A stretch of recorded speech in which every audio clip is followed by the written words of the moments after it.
नमस्कार, मैं हूं अंशुमान। क्रिप्टो काउंटर पर आपका स्वागत है। क्रिप्टो बाजार का मिजाज कुछ नरम गरम, कुछ उतार चढ़ाव भरा हो रहा है। और हो भी क्यों ना, क्योंकि टैरिफ से लेकर फेडरल रिजर्व तक तमाम अनिश्चितताएं हैं पूरी दुनिया के वित्तीय परिदृश्य में। इसलिए पहले देखते हैं कि एसेट प्राइस और मार्केट का मूवमेंट, मार्केट का हालचाल क्या रहा है। बिटकॉइन करीब करीब 113 लाख डॉलर के, 1,13,000 डॉलर के आसपास ट्रेड कर रहा है, जो पिछले 24 घंटे में करीब करीब 5% की, 50 बेसिस पॉइंट की गिरावट दिखा रहा है। फेडरल रिजर्व की तरफ से ब्याज दरों को बरकरार रखने के संकेत के बाद बिकवाली का दबाव बढ़ा है। 112 पर सपोर्ट बना हुआ है और अगर 115 तक के पहुंचता है तो वापस बिकवाली आ सकती है और गिरावट संभव है। यानी बिटकॉइन अपनी मौजूदा तेजी को लंबे समय तक होल्ड करने में मुश्किल महसूस कर रहा है। बाजार की परिस्थितियां ऐसी बन रही हैं। इथेरियम करीब करीब 3,610 पर बंद हुआ। कीमत में 3% के आसपास की गिरावट दिखाई दी है, लेकिन अभी भी $3,600 से ऊपर है। ये स्तर अगर टूटता है तो फिर अगला टारगेट $3,250 का हो सकता है। सोलाना में भी हमने गिरावट देखी। सोलाना में करीब करीब 3.15% की गिरावट आई है, $164 पर आ गया है। सोलाना मोबाइल और ने अपना मोबाइल लॉन्च किया, इकोसिस्टम को अपडेट किया है। इसके बाद मार्केट में प्रॉफिट बुकिंग दिखाई दी है। $160 पर इंट्राडे सपोर्ट बना हुआ है सोलाना के लिए। एक्सआरपी में, केवल सारे कॉइन्स में एक्सआरपी अकेला था जिसमें थोड़ी थोड़ी तेजी दिखाई दी। 4.45% बढ़कर $3 पर पहुंचा है। एक मिनट में करीब करीब $33 मिलियन की रिकॉर्ड ट्रेडिंग वॉल्यूम दर्ज किए गए हैं एक्सआरपी में। और करीब करीब $2.1 बिलियन के लार्ज होल्डर्स की बिकवाली भी आई है। एक्सआरपी का रेजिस्टेंस करीब $3 के आसपास है और एआई मॉडल्स का अनुमान है कि रेजिस्टेंस $3.12 के आसपास हो सकता है। लेकिन सतर्कता के संकेत भी दिख रहे हैं। खासतौर पर आने वाले समय में कुछ सेलिंग आ सकती है एक्सआरपी में लेकर। मिड कैप टोकेंस में थोड़ी हलचल है। लाइट कॉइन करीब 8.5% बढ़कर 120 से ऊपर पहुंचा है। मेंटल, जो कि एमएनटी के नाम से लिस्ट होता है, वो 20% बढ़कर करीब $1 के आसपास पहुंच गया है। हालांकि दोनों टोकन बाजार के सेंटिमेंट के कारण बढ़े हैं। इनमें ट्रेड करने से पहले सावधानी जरूरी है।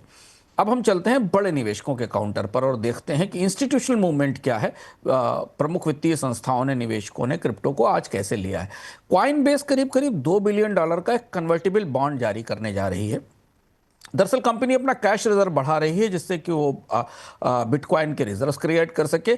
शेयर भी बायबैक करेगी और जो कर्ज है उसको रिफाइनेंस करने की कोशिश करेगी। एक महत्वपूर्ण खबर इथीरियम की लोकप्रियता को लेकर आई। छोटी कंपनियां भी अब इथीरियम खरीद रही हैं।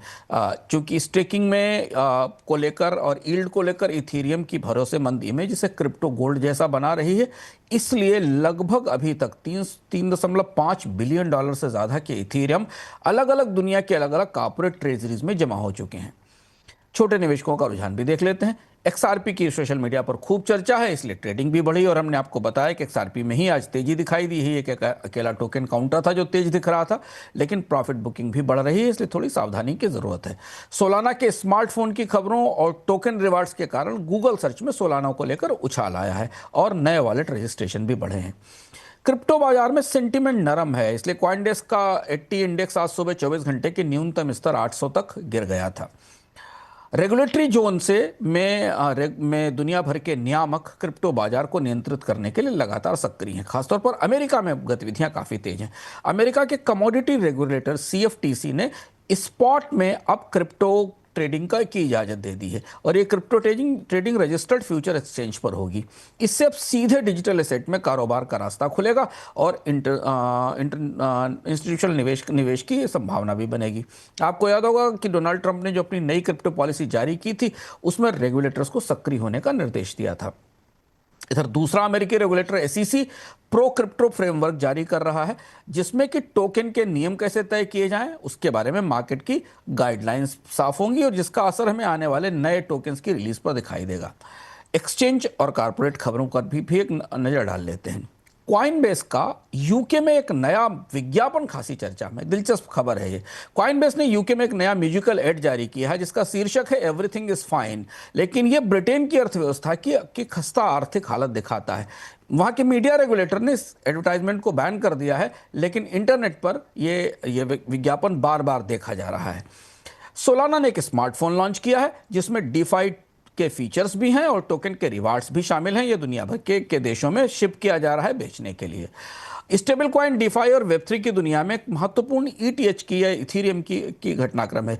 इथीरियम की स्टेकिंग और कॉर्पोरेट ट्रेजरी में बढ़ती हिस्सेदारी अब इसे इंस्टीट्यूशनल डीफाई का बैकबोन बना रही है और कई बड़े निवेशक इसे बैकबोन के तौर पर इस्तेमाल करने के लिए आगे बढ़ रहे हैं। मेंटल में दोहरे अंकों की डबल डिजिट की रैली बताती है कि मिड कैप डीफाई के प्रोजेक्ट्स भी अब आने वाले समय में तेजी पकड़ सकते हैं। स्टेबल कॉइन के बाजार में सब कुछ स्थिर है, कोई बड़ा डिपैग नहीं हुआ है। दूसरी चीज है कि आज किसी बड़े ग्लोबल हैक या स्कैम की खबर भी सामने नहीं आई है। तो अब अगले 24 घंटे का क्या रुख है क्रिप्टो बाजार में, कौन से जोखिम है, इसे भी जान लेते हैं। अगस्त के महीने में क्रिप्टो की रैली कुछ ठंडी पड़ सकती है क्योंकि निवेशक अमेरिका के महंगाई डेटा और ईटीएफ में जो उतार चढ़ाव हो रहा है उसे लेकर सतर्क हैं। हम आपको रोज बता रहे हैं कि क्रिप्टो ईटीएफ में अब बिकवाली भी आना शुरू हुई है, जिस वजह से क्रिप्टो में तेजी पर थोड़ी लगाम या नियंत्रण लग सकता है। टेक्निकल चार्ट ये बता रहे हैं कि एक्सआरपी में करीब $3 पर और सोलाना में $160 पर नई प्रॉफिट बुकिंग आ सकती है।